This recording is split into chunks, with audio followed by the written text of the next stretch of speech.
And the unholy hand of Bezbozna has tightened into a fist around Ring of Fire Wrestling.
Hello, ladies and gentlemen.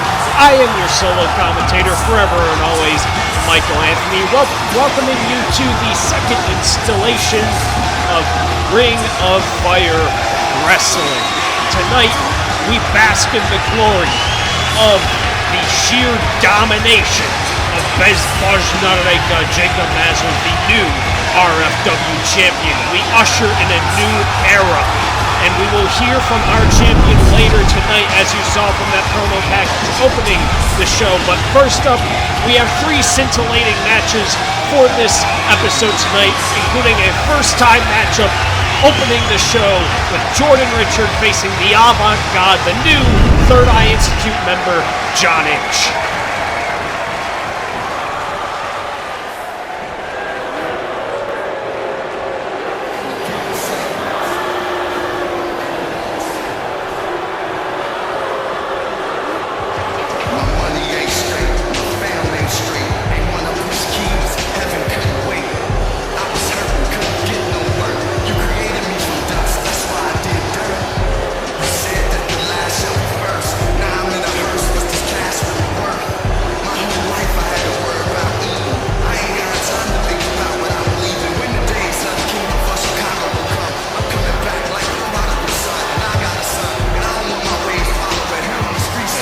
Go, opening our second ever episode in this new brand of Ring of Fire Wrestling with, well, a wrestler that you all know I'm not very fond of, Jordan Richard, walking out here to the jeers from the RFW faithful.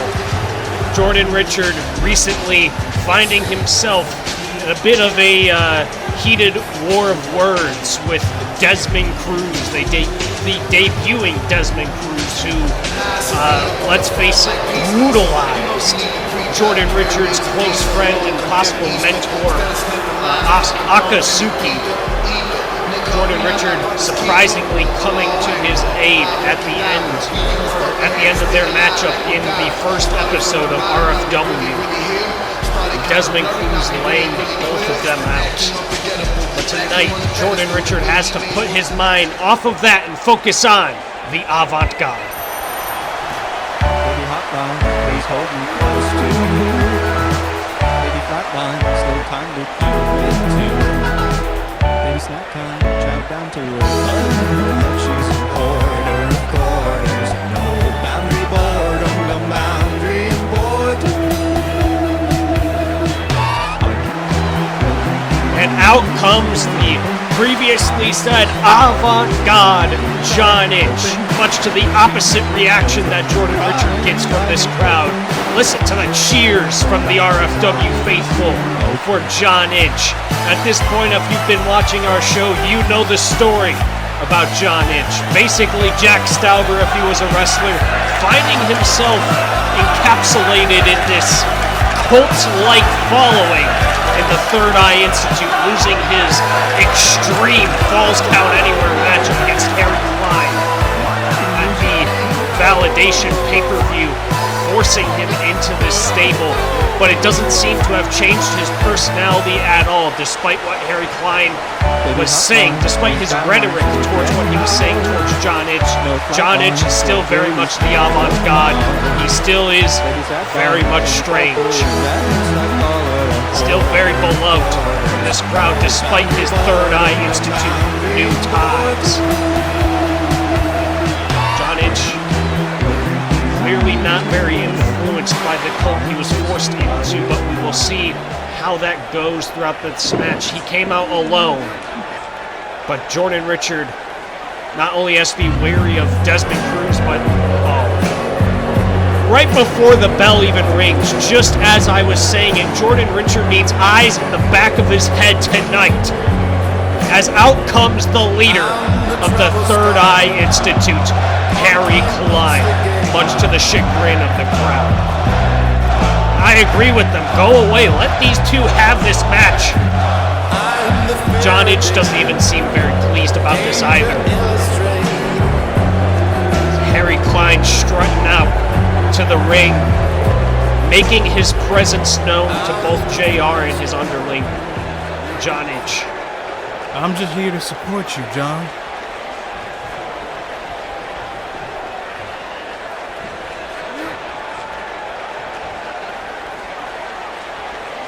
Third Eye takes care of me. I'm just here to help, John.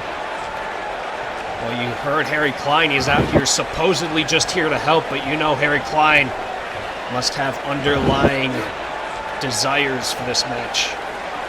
Is he going to be a problem, or am I going to have to call up Team Namo to even out the numbers? Well, John Inch seems to be confident in the fact that he can perform in this match while keeping Harry Klein out of trouble. Let's see how this goes. These two going in the corner. And now, for the first matchup of our second episode, the bell rings as these two circle each other. Harry Klein looming on the outside as he watches his underling, John Inch, go into battle with JR here. JR getting him immediately into a chin lock here. One of his favorite rest holds to use against his opponents in this early matchup. But John Inch reverses it on his own, turns it into a grounded headlock here. As you can see, these two are both very weary about Harry Klein. Jordan Richard has to be weary about the Third Eye Institute, and Desmond Cruz about potentially interrupting this matchup and costing him the victory, while John Inch just wants to wrestle. He just wants to do this for fun. He doesn't want these interruptions. So as you can see, John Inch keeping a side eye on his cult leader, Harry Klein, as he backflips out of that back suplex attempt here, and with the waistlock control, takes him back into a grounded headlock here. And look at this John Inch gloating with these rest holds against Jordan Richard.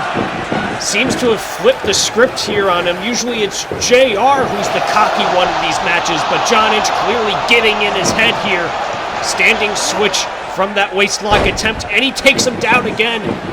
And look at this, even more mind games. With the helicopter spin here. And he's going round and round. Round and round we go. When will he stop? Only John Inch knows.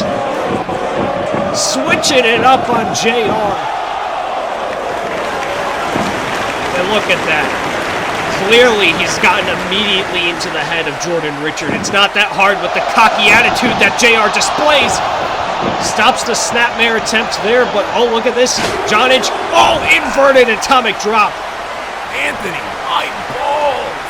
I saw what happened, JR. It's always a wonder how an inverted atomic drop is an illegal move, but it is indeed a legal move in a wrestling match. And now look at this, John Inch not even doing any moves on JR. He's just disorientating him right now. Look at what he's doing.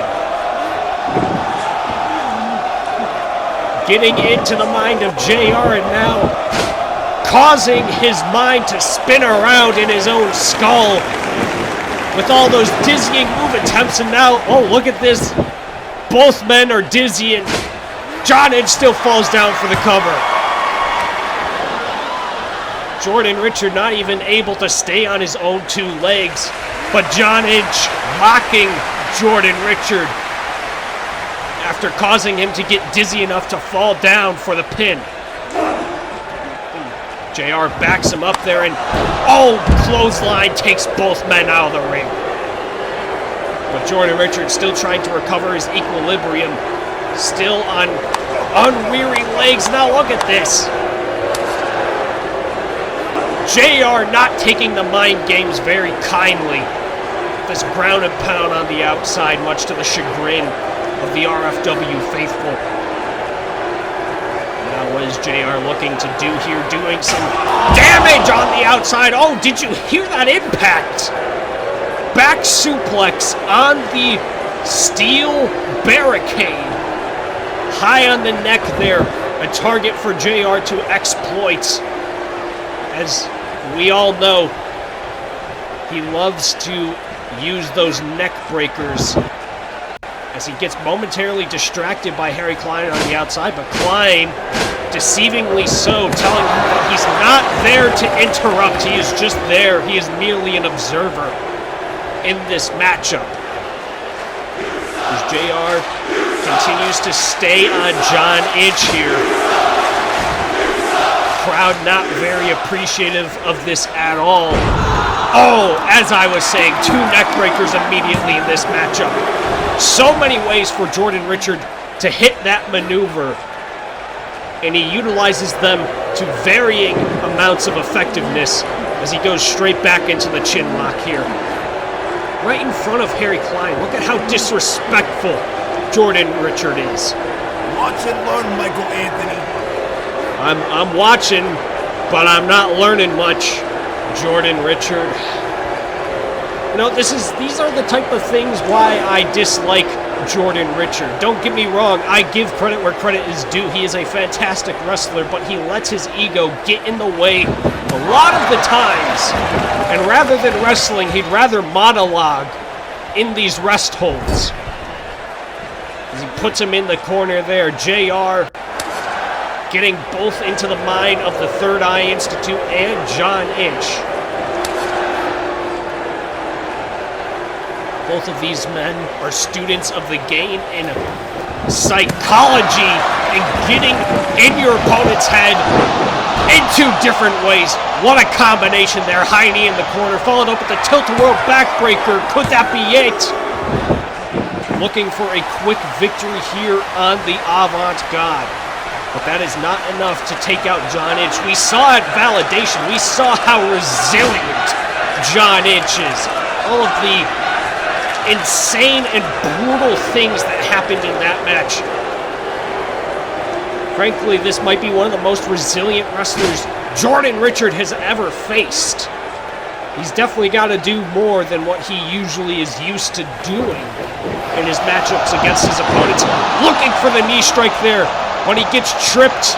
And now, John Inch going for the arm. Taking the advantage. Oh, look at that. Staying on it. And a knee strike to the opposite arm.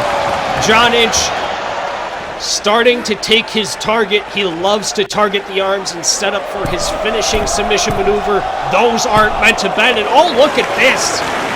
Maybe bending the rules a little bit. Maybe he is learning a little bit from the Third Eye Institute. That submission maneuver against the ropes. Referee's discretion there. He got off before the count of 5, and now, oh, look at that tilt-a-whirl into the arm bar. Wrenching it hard on John Inch, onto Jordan Richard there, excuse me. Crowd chanting for JR to tap out. but he gets out of it as soon as he can. The schoolboy roll up, and now look at this. Ooh! And he rolls through vintage JR combination. Oh, but Jonic blocked it. Oh! Signature imploding suplex by Jonic, and he goes for the cover. It's still just a 2 count against Mr. Six Figures.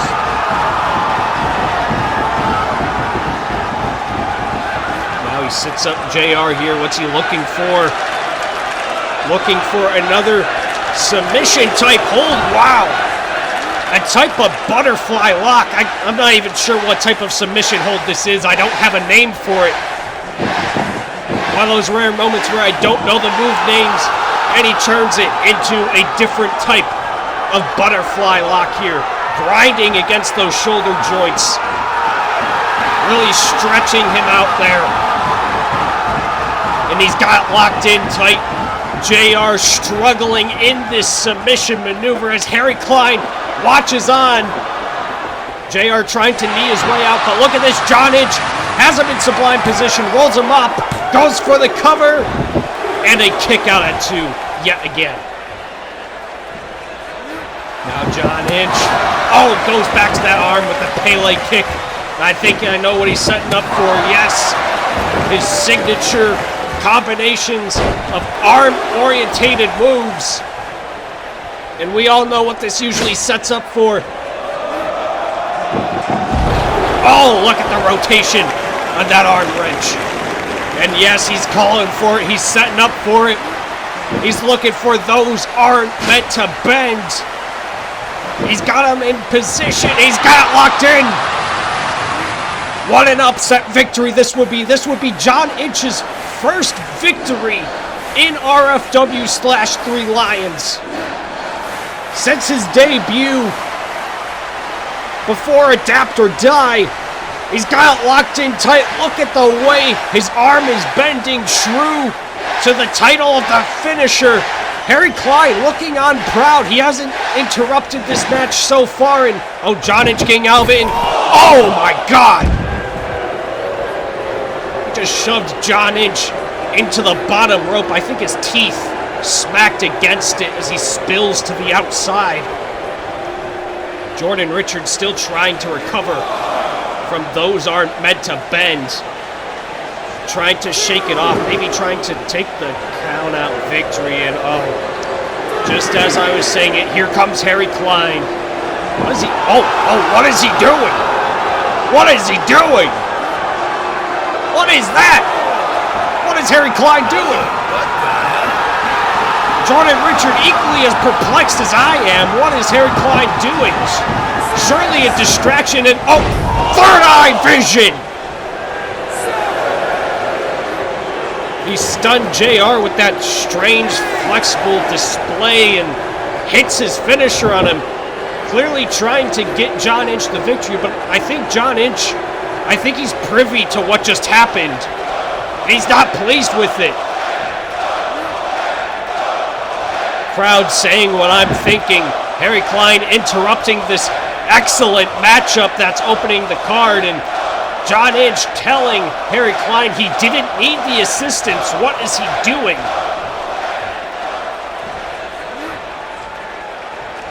Harry Klein telling him to just take the pin, and look at this! Jordan Richard taking advantage of the distraction and taking out the outside factor in Harry Klein. Now, looking to dive onto Jonic, but Jonic has it scouted. Trying to take care of Harry Klein, but he's not going to let it distract him. Spine buster, and now Jonic. Signature offense of the avant-garde. Bronco buster in the corner. Takes out Jordan Richard. And now, what's Jonic? I think he's calling for one of signature maneuvers. The Tornado Enziguri he calls Clockwork Energy. He's setting up for it. Jordan Richard in sublime position. He goes for it. But he dodges Clockwork Energy.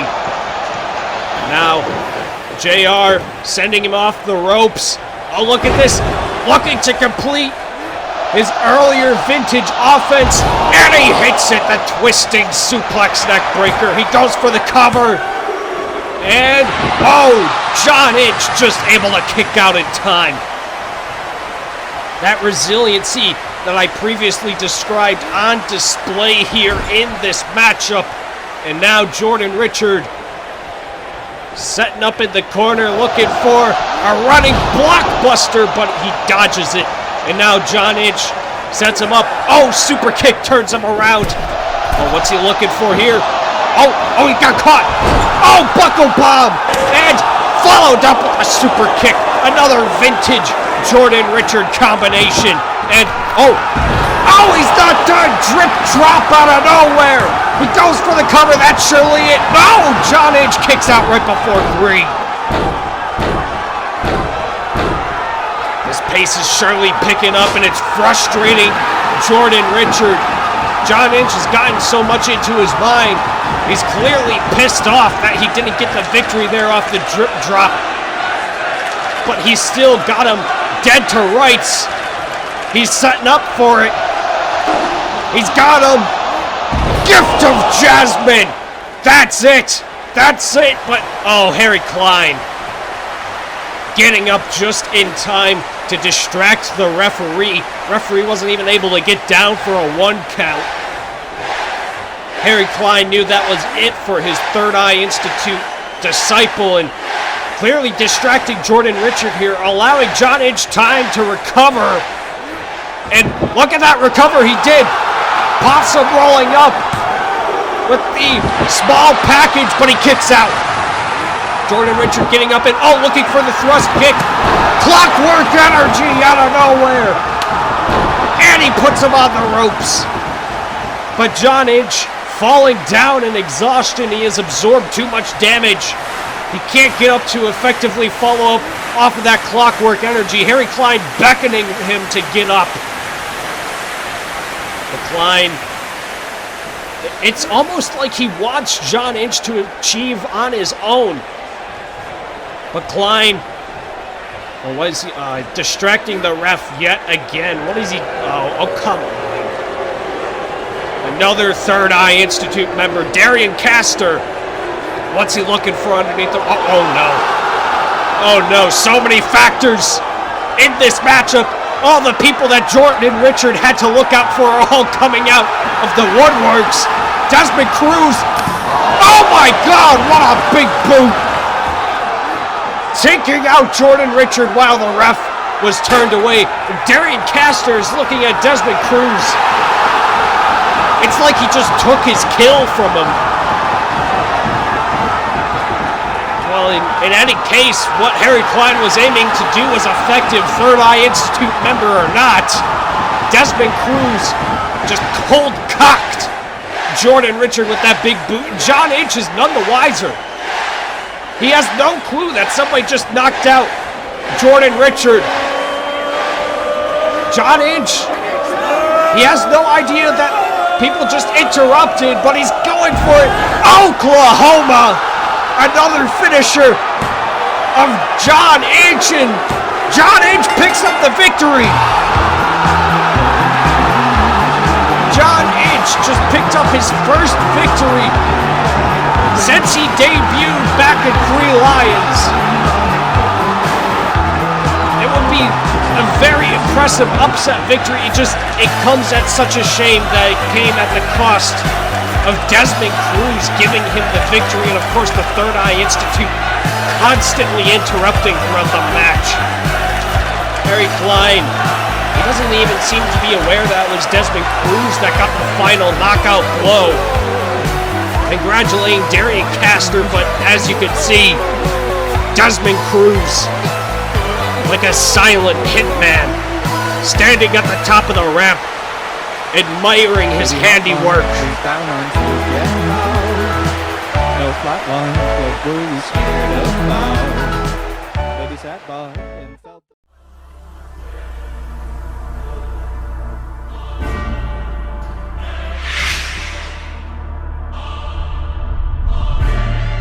And Richard, you made the mistake of getting in my face in matters that did not concern you.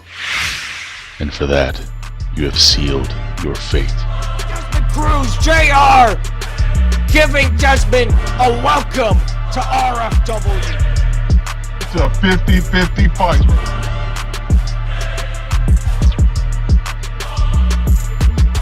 Desmond, I will be the first person to make easy work out of you. You push, I'll push hard. You hit, and I will hit hard. Have mercy on me, have mercy on my soul. Don't let my heart turn cold. Have mercy on I'm going to do whatever I want to do. I will be the first one here to dominate you, to embarrass you.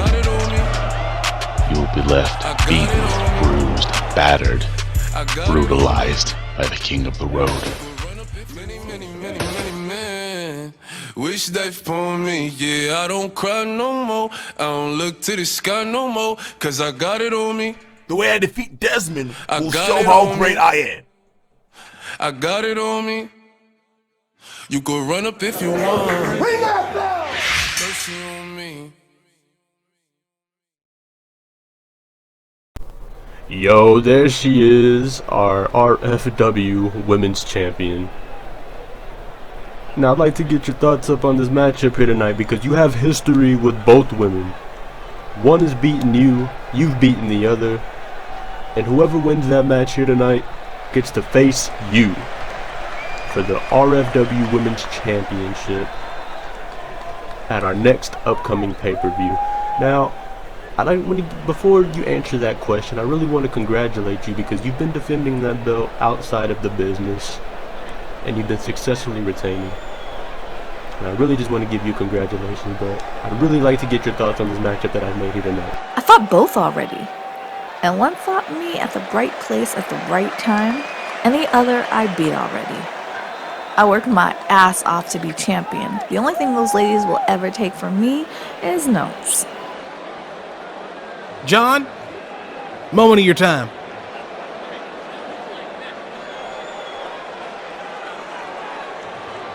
Thank you. Now, I just would love to say I'm proud of you. You won your first match in this promotion against the former global champion, and you did it flawlessly.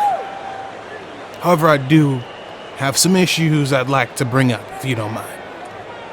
Now, I understand that you have a lot of pride in your talent, and that's completely fine. I understand it too. I have pride in what I do with the Institute and its people. However, you are a part of a group, and a group works together to achieve objectives. You know what I'm saying? And the fact that you didn't really accept our help, it hurts me. And you do know that you're with the group, right?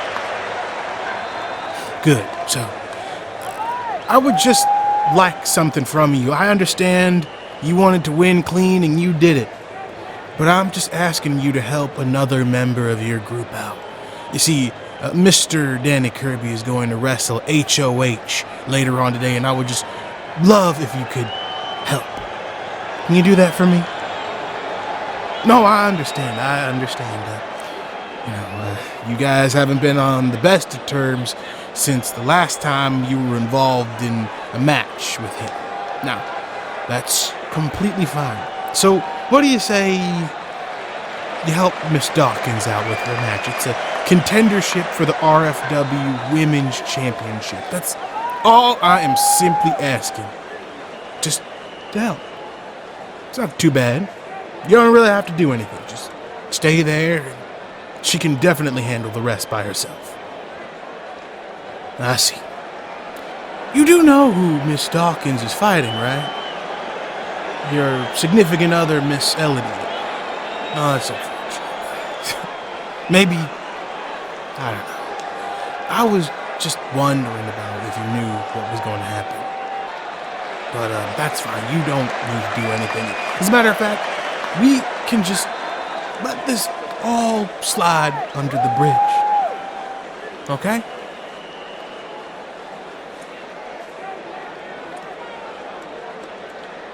Guess I'll have to resort to plan C.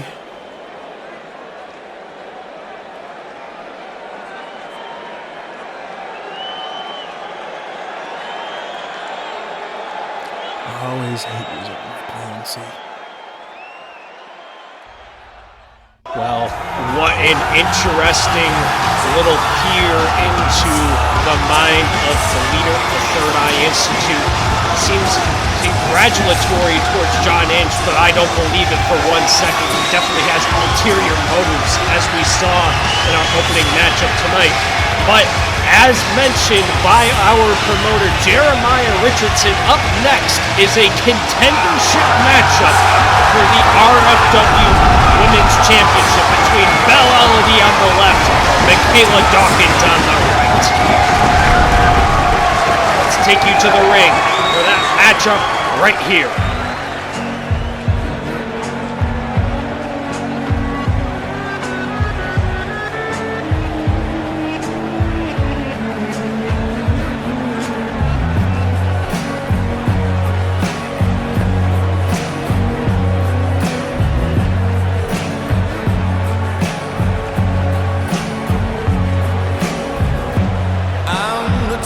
Now out comes an interesting sight to see Michaela Dawkins, somebody that we have not seen on RFW TV in a long time, not since the Women's Championship tournament for Three Lions.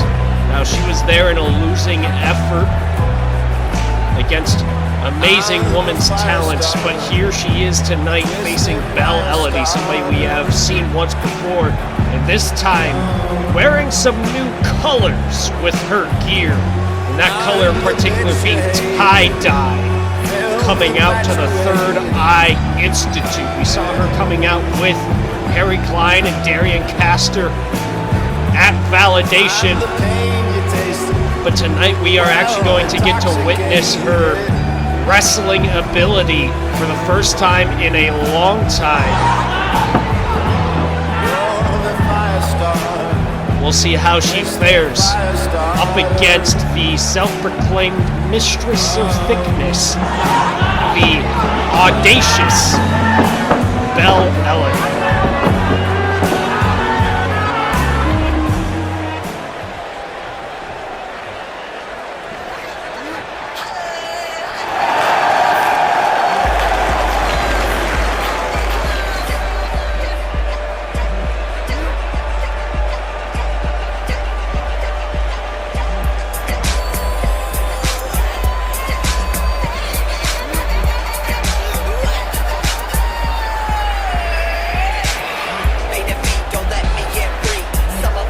What an interesting matchup we have here. As mentioned by Jeremiah Richardson and our women's champion, we have two people that one has defeated Jasmine before and one has been defeated by Jasmine.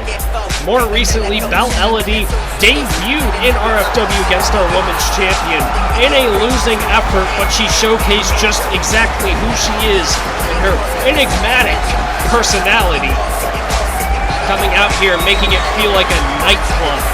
Meanwhile, Michaela Dawkins, in the early years of Three Lions, actually gained a victory over Jasmine.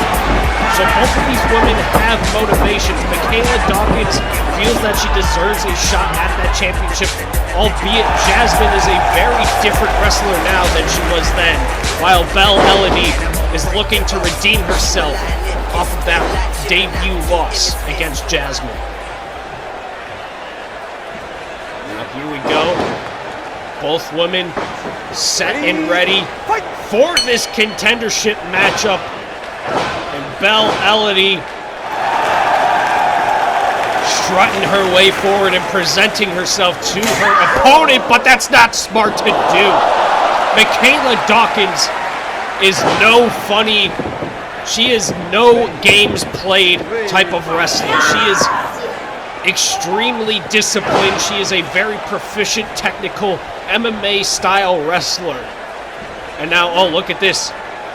I say very disciplined, but I think she's caught herself in a compromising position here, as Belle Elodie locking her long and large legs around the neck of Michaela Dawkins. Look, Michaela can't even kip out of it. That is how heavy and strong the legs of Belle Elodie is. As you can see, she has a very well-conditioned lower half, and she uses it to much effectiveness in her moveset. Belle Elodie also being a technical wrestler, being that she is a British-born wrestler, she is a practitioner of the British wrestling style, and that technical wrestling style. Much like, as mentioned by Harry Klein, her significant other John Inch, she loves to target the arm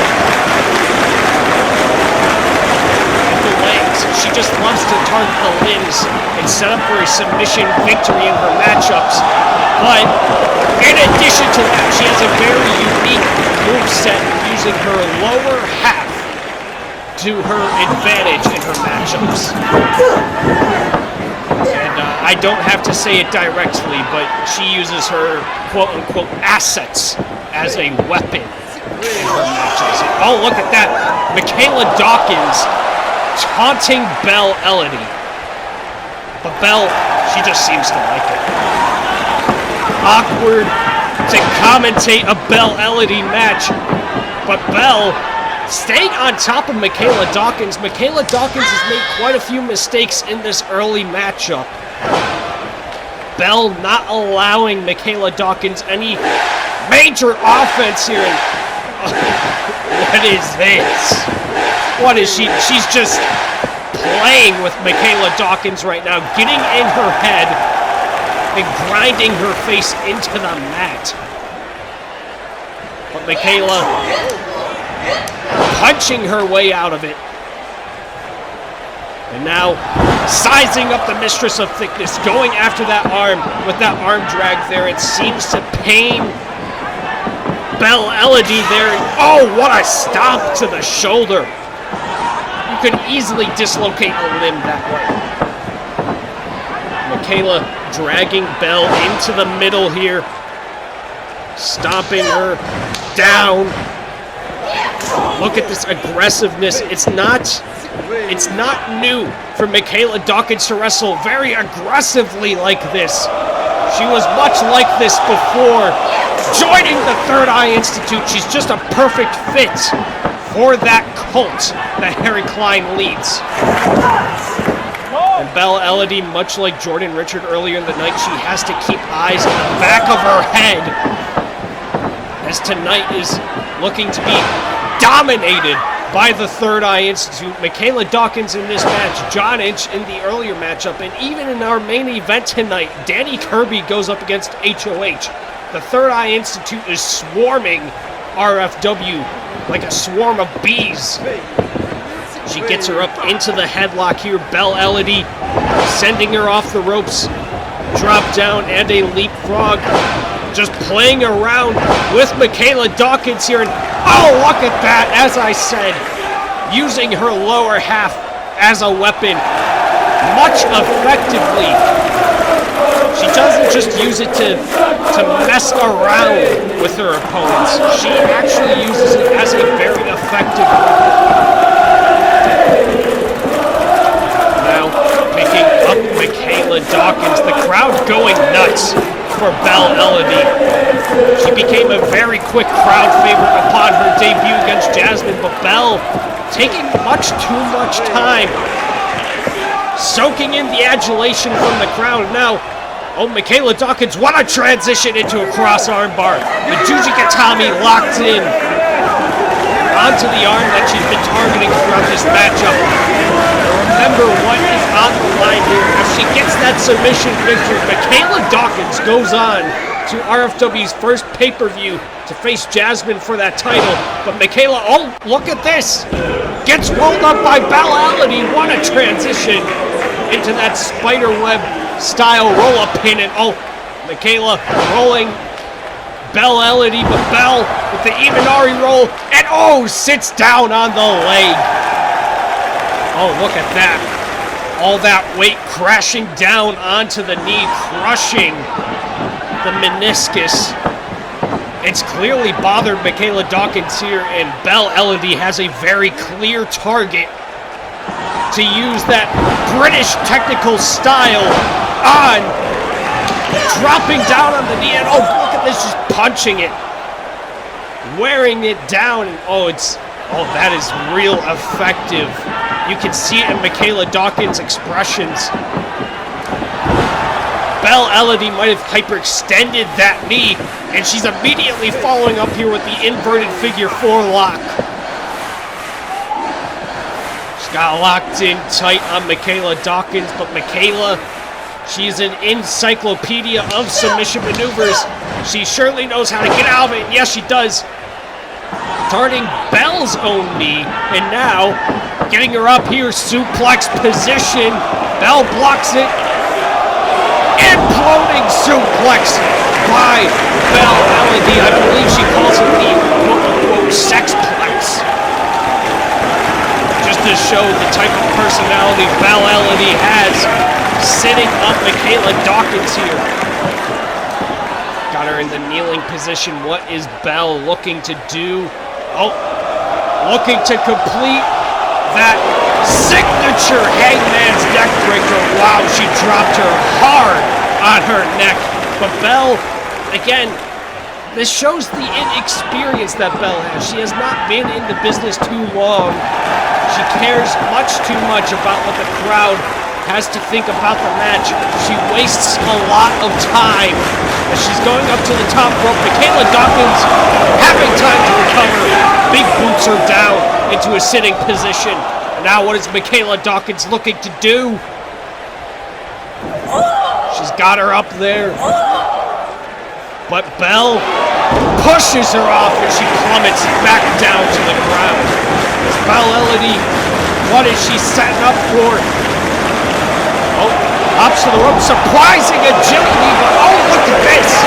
Deceptive strength of Michaela Dawkins. Oh, into a fallaway suplex with the bridge. She goes for the cover and almost gets the victory there. Michaela Dawkins almost sealed her ticket to our first pay-per-view. Now, Irish whipping Belle. 2 double axe handle tackles taking her down, and oh, she dodges the clothesline, but Michaela Dawkins has a reversal of her own, arm dragging Belle down, and now, oh, look at this with the hammerlock.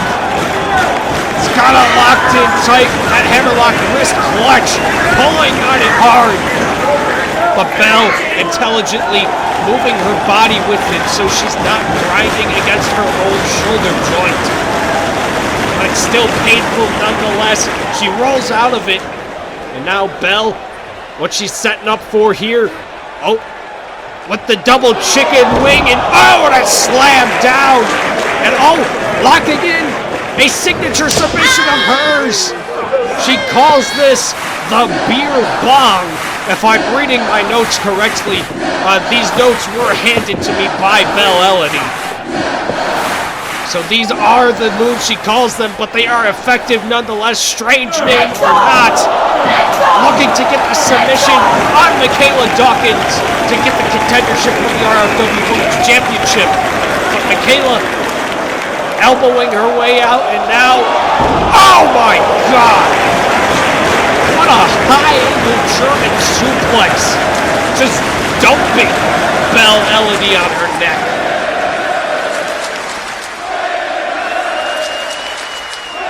This crowd going nuts for this contendership matchup.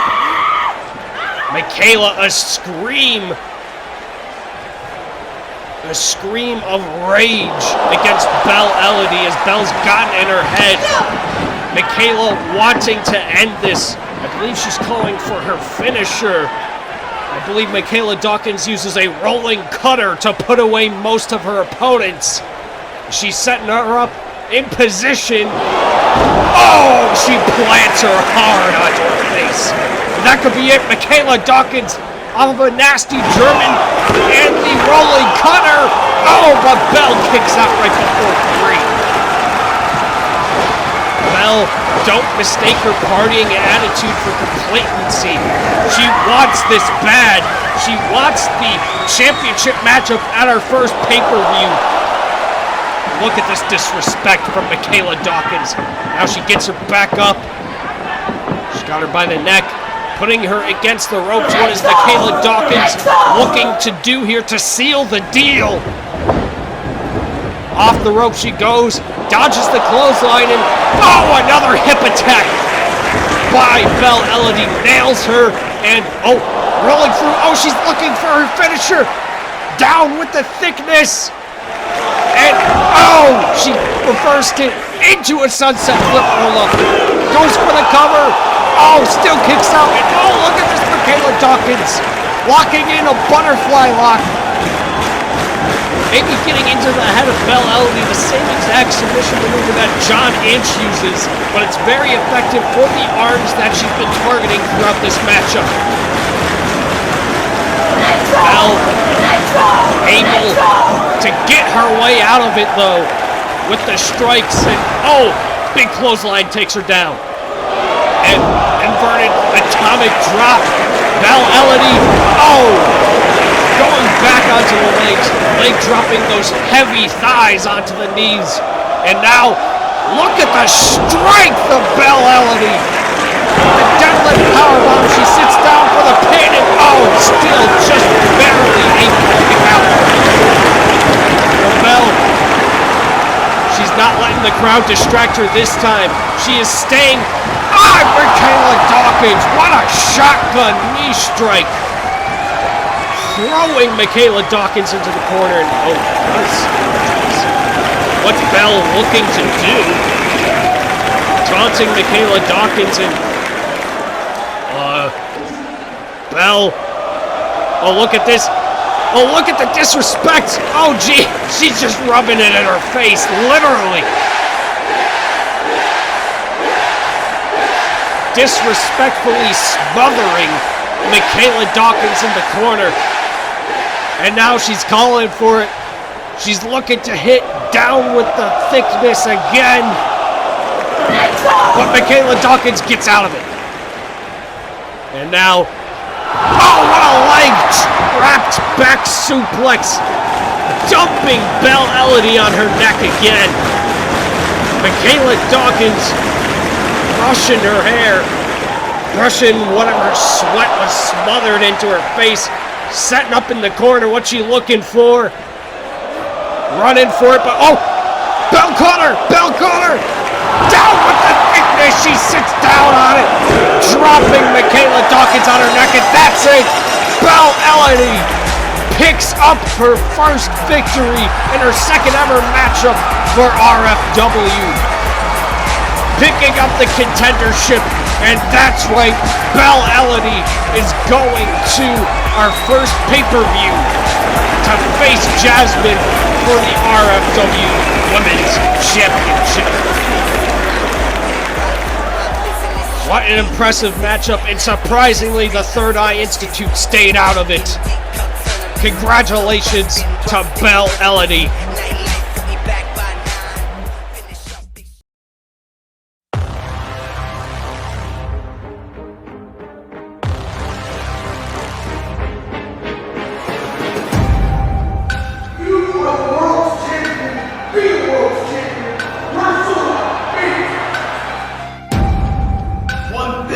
This fighting business is you don't be coming active and think you can take on the baddest motherfucker here. Walking through the valley of the shadow and I fear no death. Pushing through a war zone, put a stone in my chest. Heavy is the head when you wear the crown, they gon' test. Anybody wanna try to come and get it, be my guest. They were praying for my fall, but I stood tall through it all. Trials and the tribulations, I just innovated and evolved. Never claim to be God, cause I'm only human after all. Full of scars, full of flaws, but I won more than I lost. I won't let you ignore me any longer. Every person knows that I'm the only person that should be on your mind. That the only reason Namo has accepted a ring with me is because he's scared. I come back.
unholy hand of Bezbozna has tightened into a fist around Ring of Fire Wrestling.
Well, you saw it at the beginning of the night, and you just saw it now.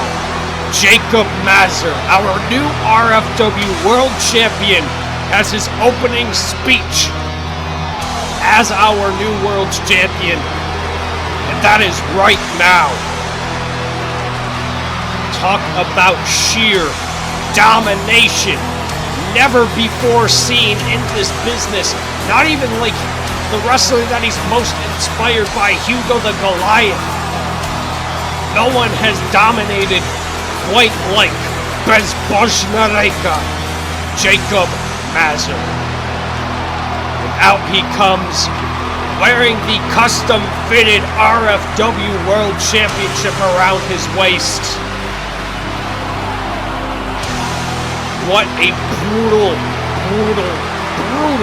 matchup he had to go through to win that championship. One of the most insane matchups I have ever commentated. The first episode of RFW. JP Masters went to a sheer war to try to hold on to that world championship.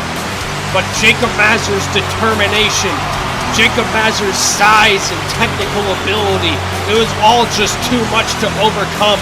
And Jacob Mazur was just able to squeeze out a bloody victory against JP Masters with his most brutal move in his set, the Struck Pile Driver. And now we see him here today, the guardian of the mat, the unholy hand, Bezbozna Jacob Mazur, holding the RFW World Championship. Let's get him a microphone and let's see what our new champion has to say.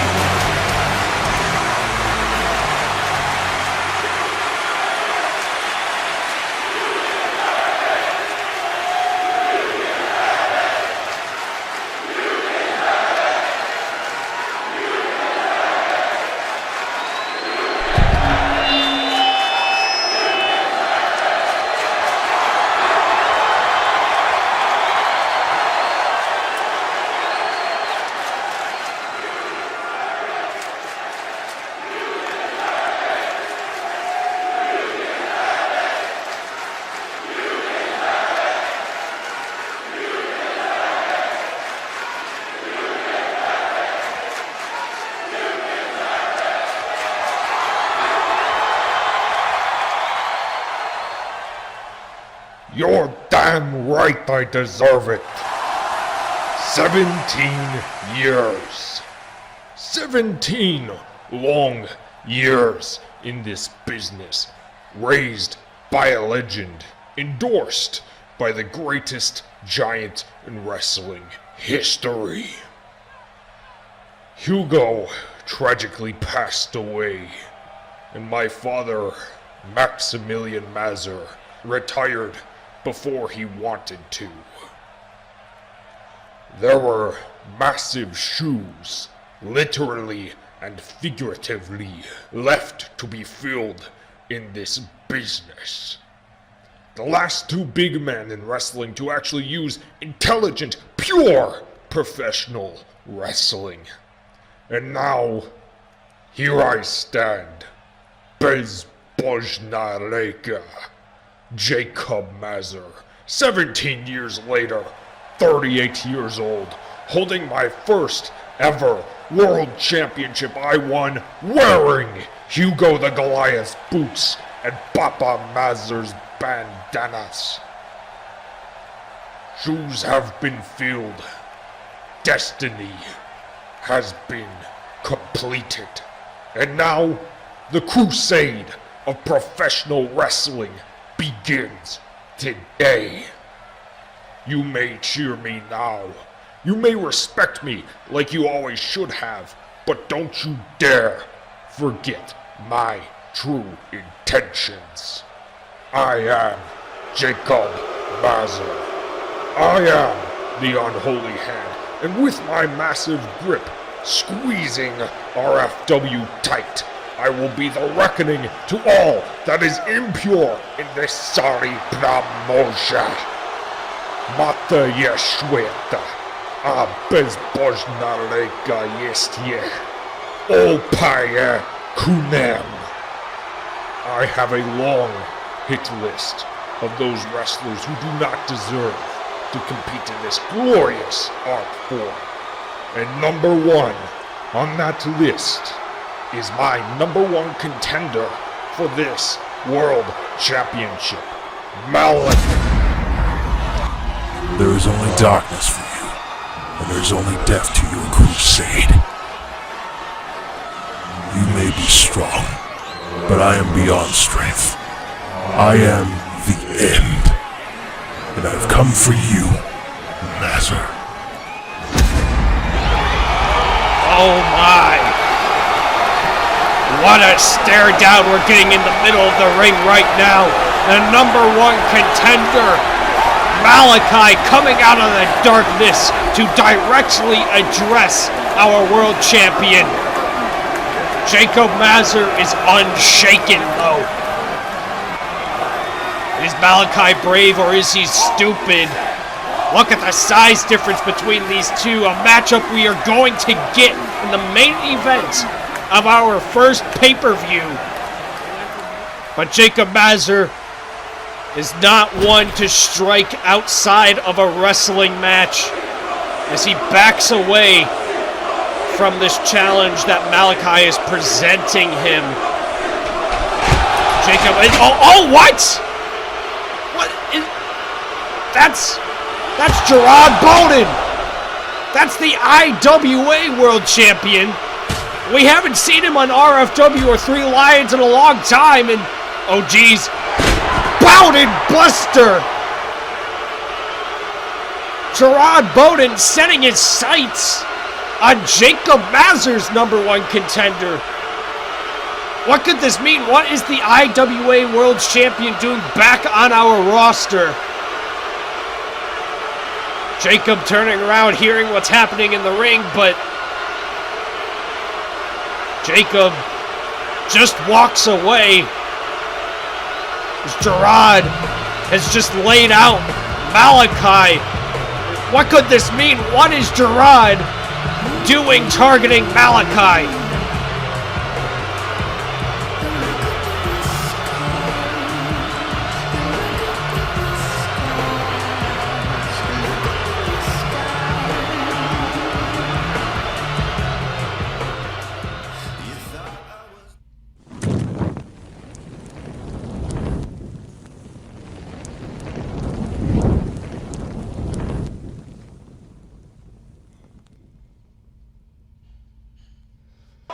Well, with the new brand comes many new faces, as you see there. with the advertisement. The young wrestler known as Jaeger is coming to RFW very soon. Excited to see that new addition, and we will find out soon what just happened with Gerard attacking Malachi at the end of that segment. But up next, we have our main event of the evening, the young HOH taking on another Third Eye Institute member in Danny Kirby.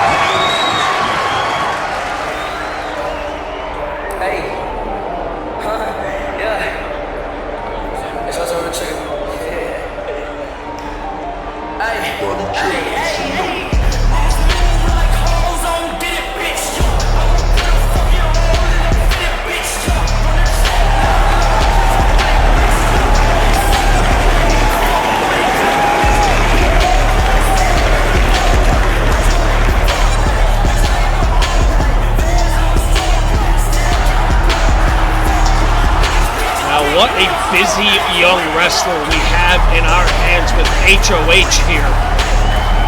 He's been all over the world recently in professional wrestling. One of the hardest workers on our roster is we've watched him grow as he has become a part of this promotion. As he came up sadly unvictorious at Validation against Terry Atkins when he challenged him for the Global Championship, but in a way gained Terry Atkins' respect when he came to his aid on the first episode when Harry Klein ended his match against Terry Atkins in disqualification when the Third Eye Institute decided to come out and jump Terry Atkins. HOH came barreling out of the back with a steel chair to chase off the Institute. And here tonight, HOH looking to get his pound of flesh from a member of the Third Eye Institute in Danny Kirby.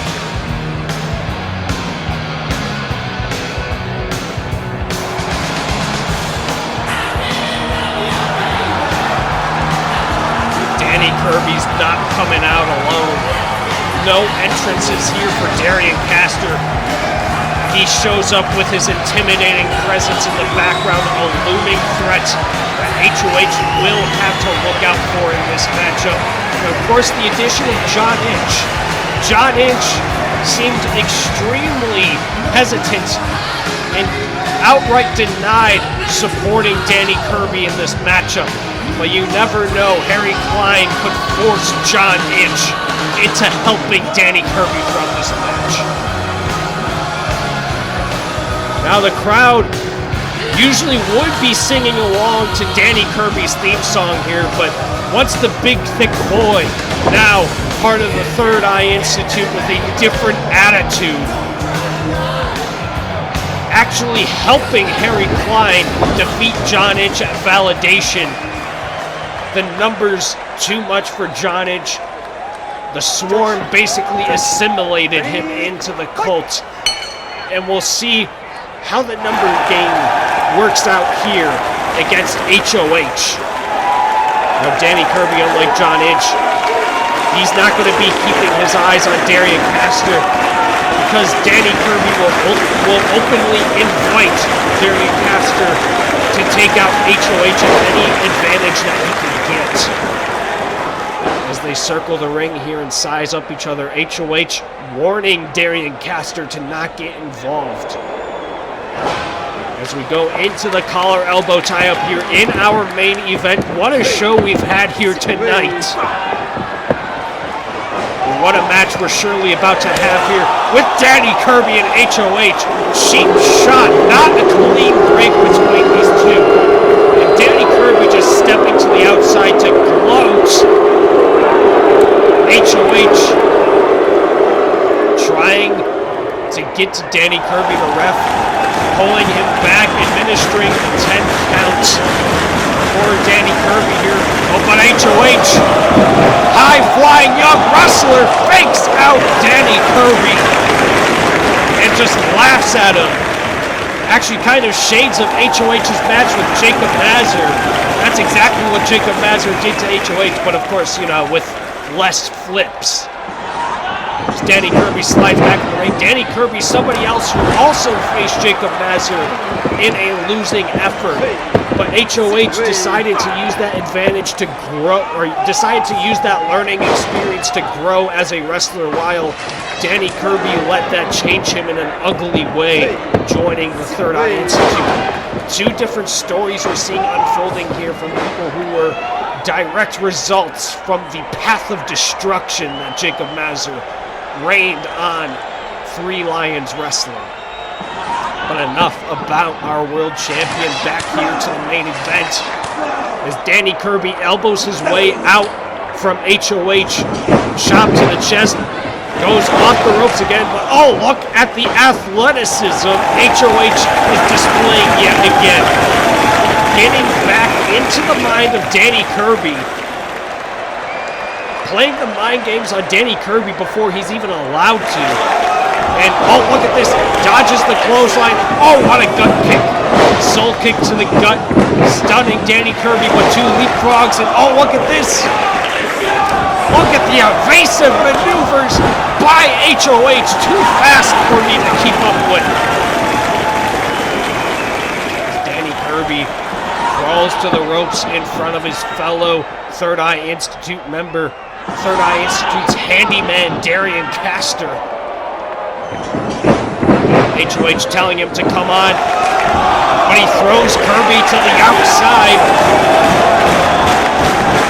Looking to fly yet again, but oh, Castor making his presence known and stopping that effort before it even starts. And oh, roll up here by Danny Kirby. Just the 2 count. Look at this. HOH reverses it himself.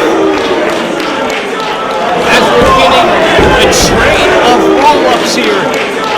But HOH kicks out of that one. Now Danny Kirby looking for a running maneuver. Gets caught in the waist lock, but elbows his way out of it as these two jockey for positions here. HOH punching his way out from the powerbomb position. Combination of strikes and dodges the clothesline. Oh! Just dumps him on his back, looking for a back suplex, but fakes him out, just drops him onto his own shoulder. Danny Kirby hits the knee drop off of it. Clearly very effective against HOH here. Danny Kirby slowing the pace down in his favor. Look at this cocky pin. Of course, you're not going to get anything more than a 1 there. The shoulders were not pressed. It was not an effective pin by any means. It was just being cocky. The face scraped off of it. I do not like this new attitude that Danny Kirby has adopted from the Third Eye Institute. Danny Kirby was such a plucky, young, upstart wrestler before this. With a hopeful career, he almost got the victory against Jacob Mazur, shockingly. But Danny Kirby just let that loss get to his head and let Harry Klein corrupt him. But in a way, it seems to be effective for his wrestling abilities, maybe learning a few new tricks, dastardly as they are, distracting the ref here. What is Darian Castor doing? Oh, apron power bomb! There's no way the referee didn't hear that impact, but Danny Kirby is just stopping the ref from seeing anything. He clearly knows what he's doing. He's going to the outside and just wearing down HOH on the outside, looking to do damage in this dangerous environment. Puts him against the steel barricade here. Oh, jeez. The target of this match seems to be HOH's back, as it's been broken over the apron by the ever strong and powerful Darian Castor. And it puts him back in the ring, draped under the bottom rope. And oh, jeez. He follows up. Oh, what the big jumping knee strike. As Danny Kirby keeping the pace slow, but still staying on him with his powerful moves.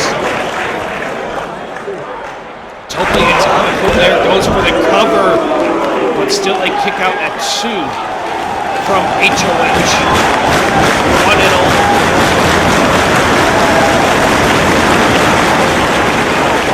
Danny Kirby setting up against HOH. Snapmare there. And, oh, big knee strike to the back there. HOH is hurt in this match. He's not able to pick the pace back up as Danny Kirby keeping it slow and extremely methodical. Being placed very strategically in the middle of the spine there with this straight jacket lock. After checking to make sure if HOH can still go on in this match. As Danny Kirby wrenches on the straight jacket here. HOH trying to get out of it, but his back is clearly in too much pain. HOH powering through the hurt. Flips Danny Kirby out of the straitjacket, and now 2 big clotheslines taking down Danny Kirby and another in the corner. HOH picking the pace back up. Oh, what a Uranage! And follows up with a standing moonsault. He sits down for the cover. Oh, but just a 2 count against Danny Kirby in this exhibition matchup for our main event. As it gets Danny Kirby up, what is HOH looking to do now? Puts him in the corner. Big chops and jabs. Combination in the corner, wearing down Danny Kirby. Now putting him against the ropes. Oh, but Danny Kirby elbowing his way out of it. Oh, looking for a dragon suplex. Big backflip down there. That's a hard suplex to get out of. Oh, dodges the signature. Axe kick by Danny Kirby. Gets nailed with a large super kick right under the jaw. He goes for the cover. Kick out at 2.5. Darian Caster watches on. Danny Kirby rolls to the outside. HOH looking to set up and oh, he can't even hit the ropes. His back is in too much pain. He can't even hit those hard ropes. But he's going to complete it anyway. Oh, what a mistake! HOH looking for those high-risk crowd-pleasing maneuvers, but Danny Kirby had it scouted. And, oh, jeez! Oh my God! Powerbomb on that thin top of the steel barricade. That's gotta hurt. HOH clearly was already hurt before. He couldn't even hit the ropes, but we don't even know how worse for wears he is now after that big power bomb on the steel barricade, but he's still able to kick out. Oh, jeez. Danny Kirby, ground and pound onto HOH, just stopping him. Oh my God. No, there's no wrestling in this. This is just a beat down of HOH. This is his punishment for interrupting a Third Eye Affairs from the first episode and saving Terry Atkins. Now HOH props himself up in the corner. Oh! Big signature kick from Danny Kirby. He's setting up for another one in the seated position. Oh my God, did you hear that impact? Goes for the cover on HOH again. Oh, what a close fall for Danny Kirby there. HOH was able to just squeak out of that pinning position. Darian Caster quite proud with the performances of Danny Kirby throughout this match. Danny Kirby pounding down HOH here. And look at this. This is maybe where Danny Kirby's having a mistake in his game plan. Taunting the crowd when you don't need to be. He should be staying on HOH for the victory. Danny Kirby doesn't seem to care. He thinks he's invincible with the Third Eye Institute behind him. Now, what's he looking for? Oh my God! Whatever he was looking for immediately got canceled as HOH nailed him with that super kick. And he's getting up, he's going for the cover. Could win off of this, if not for Darian Castor. He had him dead to rights. Danny Kirby was down for the 3, but Darian Castor just pulled out the referee. And now good on HOH. Taking down Darian Castor there with the wrecking ball drop kick. And now, looking to fly onto Darian Castor. Taking out the Factor on the outside, and now it's back to being just one-on-one. Danny Kirby's backed up. Makes him run the ropes, but he dodges all these evasive maneuvers yet again. Hits the drop kick again. So hard to keep up with. He's looking to seal the deal with his finishing super kick to Danny Kirby. He almost beat Jacob Mazur with this one. Oh, just as I predicted. What is John Inch doing? I guess Harry Klein was able to convince John Inch to participate in this matchup. Big sidewalk slam. Taking down HOH. The ref is still out on the outside. There's no disqualification to be had right now. Sitting up HOH and oh geez. Oh no, what is he doing? And oh my God! What a double team maneuver. I would be impressed if this was a tag match, but this is a one-on-one match.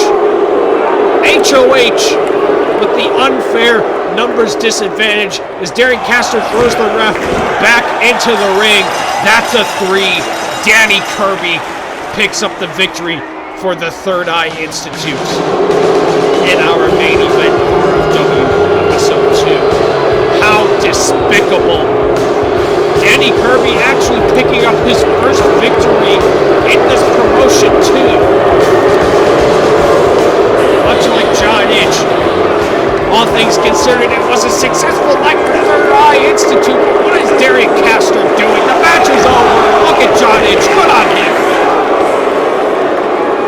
Unfortunately, John Inch was forced into interrupting this match, but that's not going to change his heart. And oh, come on! Darian Castor not listening to John Inch. Oh, poor HOH. He's getting double teamed here. Just absolutely stomped on. Oh, jeez. Somebody get security or something out here. And John Inch getting back in the ring. He's trying to stop this assault on innocent HOH. And oh, is that could it be our global champion? Yes, it is. Terry Atkins. Big Terry running down the ramp. John Inch getting out of the way because he's not involved in this. As Terry Atkins chases off the Third Eye Stooges and Danny Kirby and Darian Castor, returning the favor to HOH. Well, unfortunate way to close off our second episode, but thank you for joining us for our second episode in this rebranding of Ring of Fire Wrestling. I've been Michael Anthony, and I'm signing.